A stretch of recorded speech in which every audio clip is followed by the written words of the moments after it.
තෙරුවන් සරණයි කියලා ආදරෙන් පිළිගන්නවා Malima Life Hacks මගේ YouTube channel එකට. channel එක subscribe කරපු යාළුවෝ හැමෝටම ගොඩාක් ස්තුතියි කියන ගම අලුතෙන් channel එකත් එක්ක එකතු වෙන යාළුවන්ට channel එක subscribe කරලා පැත්තකින් තියෙන bell icon එකත් click කරලා channel එකත් එක්ක එකතු වෙන්න කියලා ආදරෙන් මතක් කරනවා. ඉතින් ඔන්න අද අපි යමු ගමේ විදිහට දරලිපේ රැයක් එළි වෙනකන් තියලා හදපු රසම රස පොලොස් කරි එකක් හදන හැටි බලන්න. මුලින්ම පොත් ඉවත් කරලා හොඳින් සෝදලා කෑලි කපාගත්ත පොලොස් වලට මම බෙදපු තුන පහ එකතු කරනවා. අමු තුන පහත් මම එකතු කරනවා. දිය කිරින් මම ලිපේ දීලා තියෙන්නේ. ලුණු කුඩු ටිකක් වැඩිපුර එකතු කරනවා. දැන් මේ එකතු කරන්නේ සියඹලා. ඔයා කැමති නම් ගොරක පාවිච්චි කරන්න පුළුවන්. දැන් කහ කුඩු එකතු කරනවා. අපේ පොලොස් එකට සියඹලා විතරක් දැම්මත් රහ මදි. ඒ නිසා මම ගොරකත් එකතු කරනවා. මොකද පොලොස් ඇඹුලානේ. දැන් තුන පහ ටික ඔක්කොම හොඳට මේ විදිහට කලවම් වෙන්න ඇතිරිය අල්ලලා හොඳට හොලවන්න. ඉතින් මේක ටික වෙලාවක් ලිපේ ඉදෙන්න දීලා මම ආපහු දිය කිරි එකතු කරගන්නවා අපේ පොලොස් ටික වැහෙන ගානටම.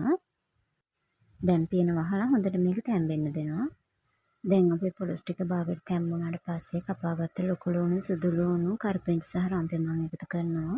ඊට පස්සේ කරදමුංගු සහ කුරුඳුපොතු එකතු කරනවා. ඔයාට අවශ්‍ය නම් අමමිරිස් සහ ඉඟුරු කැමති විදිහට එකතු කරගන්න පුළුවන්. මම එකතු කරලා නැහැ. පොලොස් එක භාගයට තැම්බිලා තියෙද්දිම මම මේ එකතු කරන්නේ උකු පොල් කිරි. මේ විදිහට හොද්ද චුට්ට උත්තරමින් බහින්න ඇරලා සැරින් සැරේ මම උකු පොල් කිරි එකතු කරනවා. කීප සැරයකට. උකු පොල් කිරි එකතු කරාට පස්සේ අපි පියන වහන්නේ. පියන ඇරලම මේක හොඳට හැදෙන්න ඉඩ අරිනවා. මේ දැන් මම ආපහු ටික වෙලාවකින් පස්සේ උකු පොල් කිරි ටික එකතු කරනවා. ඉතින් මට ඊට පස්සේ තියෙන්නේ හොඳට ගින්දර දමනම රෑ එළි වෙනකම්ම හොඳට මේක දරලිපේ පැහෙන්න දෙන්න පොලොස් එක. ඉතින් මම මේ පෙන්නන්නේ පහුවෙන්දා උදේ හරි ලස්සනට අපේ පොලොස් එක හැදලා තිනවා. එයාට පේනවා මේ තෙල් පෑදලා තියෙන හැටි.